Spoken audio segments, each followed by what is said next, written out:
ഇല്ല, ഞാൻ ജയിച്ചാലേ സമൂഹത്തിൽ നിൽക്കാൻ പറ്റൂ. ഈ കിട്ടിയ മുന്നോട്ട് ജയമല്ലാതെ തോൽവിയില്ല.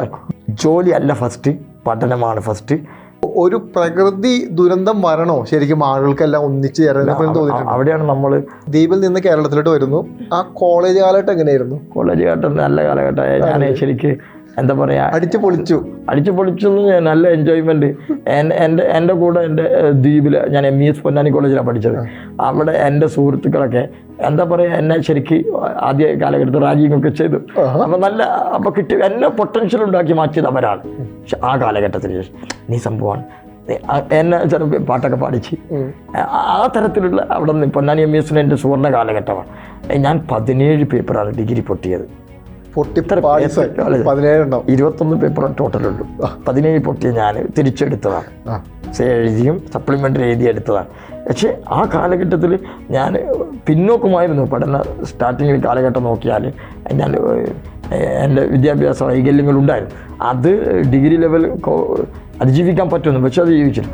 തോറ്റിട്ടും ഞാനത് തിരിച്ച് എഴുതിയെടുത്ത് പാസ്സായ ആളാണ്. അപ്പോൾ എൻ്റെ ഡിഗ്രി കാലഘട്ടം എൻ്റെ സുവർണ്ണ കാലഘട്ടമാണ്.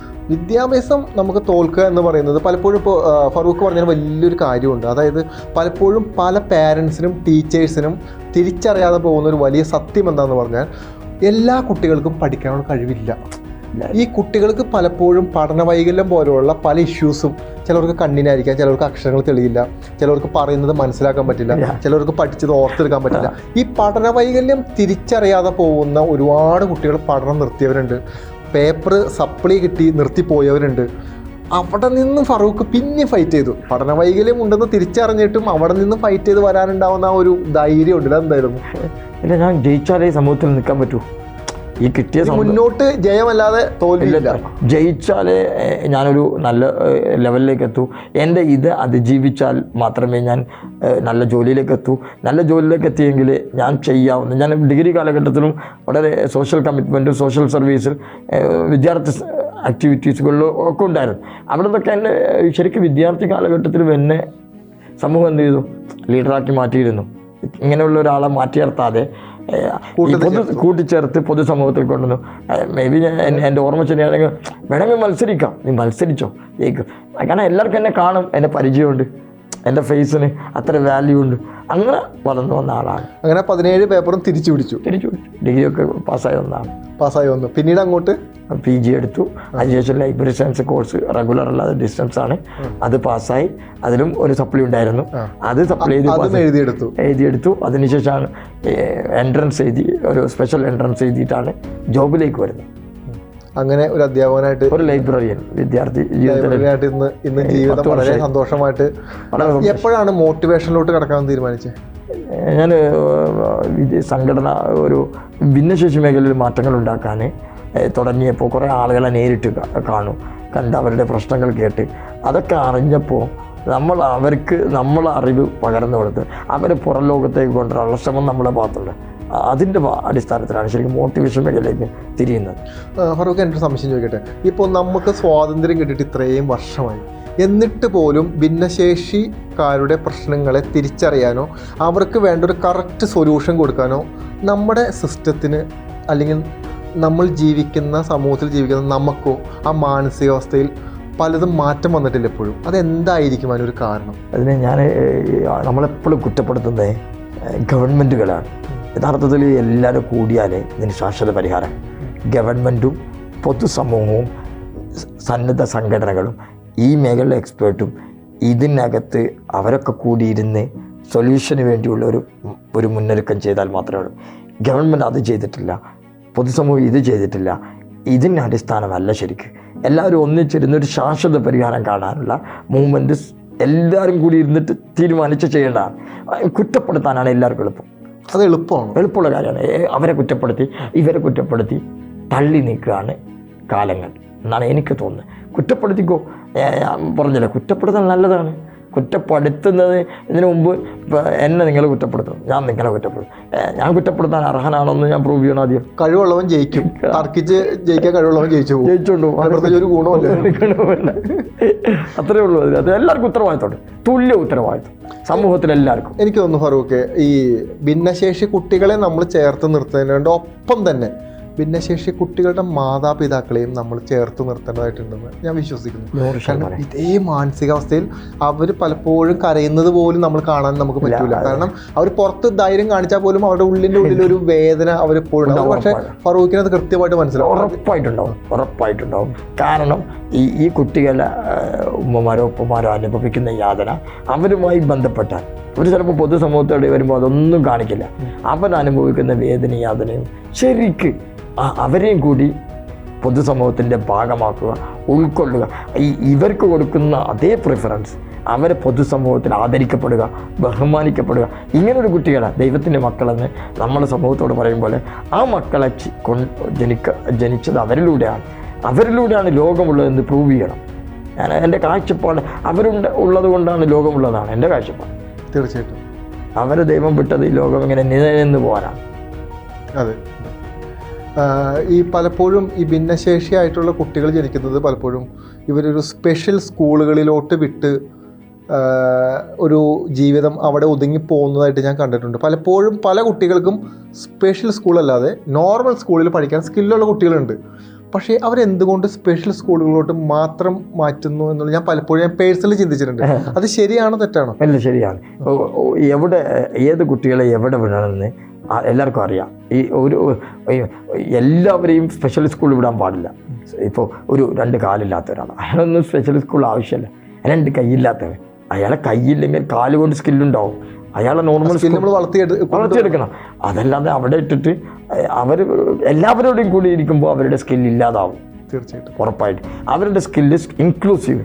അവർ സ്പെഷ്യൽ സ്കൂളിലല്ല, നോർമൽ സ്കൂളിൽ മറ്റുള്ള കുട്ടികളോട് കളിച്ചും ചിരിച്ചും അവരുടെ ഭാഗമായി ജീവിച്ചാൽ മാത്രമേ അവരുടെ സ്കില്ല് പുറത്തു വരൂ.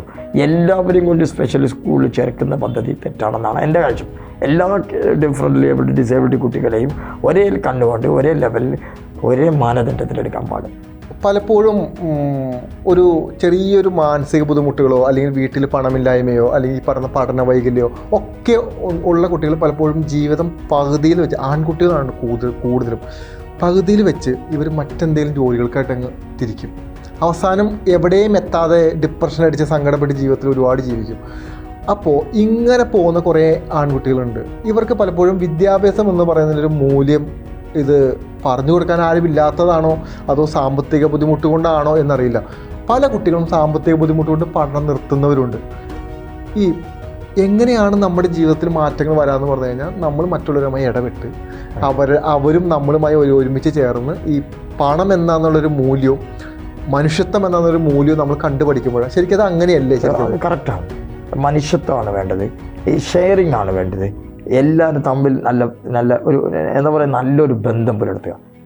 നമ്മൾ മൊബൈലിൻ്റെ കാലമാണ്, മൊബൈലിനോടാണ് നമ്മുടെ സ്നേഹം കൂടുതൽ. മൊബൈലിന് ഒടുക്കത്തെ സ്നേഹിക്കുന്ന കാലഘട്ടമാണ്. അത് തുടക്കുകയും അതിനോട് പ്രത്യേക അടുത്തുള്ള ഉമ്മയോട് ഉപ്പയോട് ഇല്ലാത്ത സ്നേഹം അതിനെ നാളെ വീണ പൊട്ടിപ്പോകുന്ന സാധനമാണ്. മനുഷ്യനടിച്ചു പോകുന്നതിനേക്കാൾ വലുതാണ് മൊബൈൽ വീണ പൊട്ടിപ്പോകും, വെള്ളത്തിൽ വീണ. പക്ഷേ സ്നേഹത്തിന് മാനദണ്ഡങ്ങളില്ല. ഒറിജിനൽ നമ്മുടെ മുമ്പിലുള്ള ഉമ്മയോട് നമ്മൾ എത്ര തരത്തിൽ സ്നേഹം കൊടുക്കുന്നുണ്ട്. എനിക്ക് ഉമ്മ ഇല്ലാത്തതുകൊണ്ട് ഉമ്മേൻ്റെ സ്നേഹം ശരിക്കറിയാം. ഉപ്പ നമ്മുടെ അടുത്തുള്ള ഉപ്പയോട് നമ്മൾ എത്ര സമയം കണ്ടെത്തുന്നത് സംസാരിക്കാൻ. മാനുഷിക മൂല്യം നിങ്ങൾ പറഞ്ഞ പോലെ പകുതി നടത്തുന്നതല്ല ജീവിതം. അവർ ജോലിയല്ല, പഠനമാണ് ഏറ്റവും വലിയ ജീവിതം. പഠിച്ച് കിട്ടുന്നതിനേക്കാൾ സൗഭാഗ്യം പകുതി വഴിയിൽ പഠിത്തം നിർത്തിയിട്ടുള്ള ജോലിക്ക് ഒരിക്കലും കിട്ടില്ല. പഠനത്തിലൂടെ ജോലി ചെയ്യുക. ജോലി ബ്രേക്ക് ചെയ്തുകൊണ്ടിട്ടുള്ള പഠനമില്ലാതെ, ജോലി മാത്രം ചെയ്ത് പഠനമില്ലാതെ ഉള്ളത് ഒരിക്കലും ആക്സെപ്റ്റബിൾ അല്ല. ജോലി അല്ല ഫസ്റ്റ്, പഠനമാണ് ഫസ്റ്റ്. പഠനത്തിൻ്റെ മൂല്യമാണ്. അറിവ് എവിടെയും കളയുന്ന സാധനമല്ല. ഈ പലപ്പോഴും നമ്മളിപ്പോഴും ഈ ജാതിപരമായി സംസാരിക്കുന്നു, എന്താ പറയുക, പണത്തിൻ്റെ ബേസിൽ മനുഷ്യരെ തരംതിരിക്കുന്നു. അങ്ങനെ മുതൽ തരംതിരിവ് എല്ലാ മേഖലയിലും നമ്മൾ കാണുന്നു. നമ്മൾ പഠിക്കുന്ന സ്കൂളുകളാണെങ്കിലും നമ്മൾ ജോലി ചെയ്യുന്ന സ്ഥാപനങ്ങളിലാണെങ്കിലും മതസ്ഥാപനങ്ങളിലെല്ലാം ഉണ്ട്. പക്ഷെ ഒരു വെള്ളപ്പൊക്കം വന്നപ്പോൾ ഇതൊന്നും ഇല്ലാതെ നല്ല സ്നേഹമാണ്, ഭയങ്കര സ്നേഹമായി മനുഷ്യത്വം. അത് പോയി വീണ്ടും പഴയതുപോലെയായി ആളുകൾ. അപ്പോൾ ഒരു പ്രകൃതി ദുരന്തം വരണോ ശരിക്കും ആളുകൾക്കെല്ലാം ഒന്നിച്ച് ചേരാൻ തോന്നിയിട്ടുണ്ട്. അവിടെയാണ് നമ്മളിപ്പോൾ നിങ്ങളൊരു ബന്ധത്തിന് വിളിച്ചു, നമ്മൾ കുറച്ചും കൂടി മോട്ടിവേഷൻ നിങ്ങൾ ആഗ്രഹിക്കുന്നത് എന്നുള്ളത് കിട്ടണമെന്നില്ല. എന്നാൽ കിട്ടിയത് മനുഷ്യനെ എല്ലാവരും മനുഷ്യനെ തിരിച്ചറിയണം. നമ്മൾ ആണ്ടുവരെ ഒരിക്കലും ഞാൻ ദ്വീപെന്ന് ഇവിടെ വന്നിരുന്ന് ഇങ്ങനെ സംസാരിക്കുന്നു സ്വപ്നം പോലും കണ്ടിട്ടില്ല. നിങ്ങൾ കണക്ട് ചെയ്തു, ഞാൻ വന്നു. ഇതുകൊണ്ട് എത്ര സമൂഹത്തിൽ എത്ര ആൾക്കാർക്ക് ഉപകാരപ്പെടും. അതിനുവേണ്ടി എത്രയും നമ്മൾ വന്നിരുന്നത്.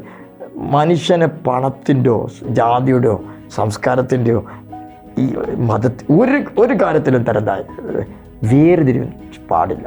ഏത് യുഗത്തിലാണ് നമ്മൾ ജീവിക്കുന്നത്, ഏത് ടെക്നോളജിയിലാണ് ജീവിക്കുന്നത്, എല്ലാ ലോകത്തെല്ലാ സാധനം കിട്ടുന്ന യുഗത്തിൽ ഈ വേർതിരിവ് എന്തിനു വേണ്ടിയാ? ഒരാൾക്ക് സഹായമാണ് നമുക്ക് എപ്പോഴാണ് കിട്ടണമെന്ന്. ഏറ്റവും നമ്മൾ മനസ്സിലാക്കേണ്ടത്, നമ്മൾ ചിലപ്പോൾ മനസ്സിലാക്കാത്ത ഒരാളായിരുന്നു കിട്ടാൻ പോകുന്ന സ്നേഹം. ഞാൻ ഇന്നലെ ഷെയർ ചെയ്യുന്നതല്ല, ഇന്നലത്തെ ഫീലിങ് ഒരു പൊതു പരിപാടിക്ക് പങ്കെടുക്കാൻ ഭാഗ്യം കിട്ടി. ഞാൻ പറയുന്നത്, ഞാൻ മുംബൈയിൽ പോയി, ദ്വീപിലുള്ള ഞാൻ മുംബൈയിൽ പോയി ഒരു പരിപാടി പങ്കെടുക്കും, അവാർഡ് ഫംഗ്ഷൻ. പക്ഷെ ഞാൻ ചോദിക്കുകയാണ്, അവർ വിക്കിപീഡിയ സ്റ്റോറി വായിച്ചതാണ് ശരിക്കും. അവർ എന്നെ പരിചയപ്പെടുത്തിയ ലേൺ ഫേസ് എന്നാണ്, നോട്ട് എ ലേൺ ഹാർട്ട് എന്നാണ്. അങ്ങനെ പറയാനൊന്നും ഞാൻ യോഗ്യനല്ല. നമ്മൾ ഒരിക്കലും ആ തരത്തിലേക്ക് അവരെന്തിനു പറഞ്ഞു എന്നല്ല, നമ്മൾക്ക് ആ കിട്ടുന്ന മോട്ടിവേഷൻ അല്ലേ സമൂഹത്തോടെ, അത് ഞാൻ ഈ സമൂഹത്തിന് കൊടുക്കണം. അതിനു വേണ്ടിയാണ് ജീവിക്കുന്നത്. ഞാൻ ജീവിക്കുന്നതിന് ശരി പുതിയ കാലത്ത് ഇനി എന്തൊക്കെയാണ് ചെയ്യാൻ പറ്റുന്നത്, എന്തൊക്കെ ചെയ്യണം, മുൻകരുതലെടുക്കണം.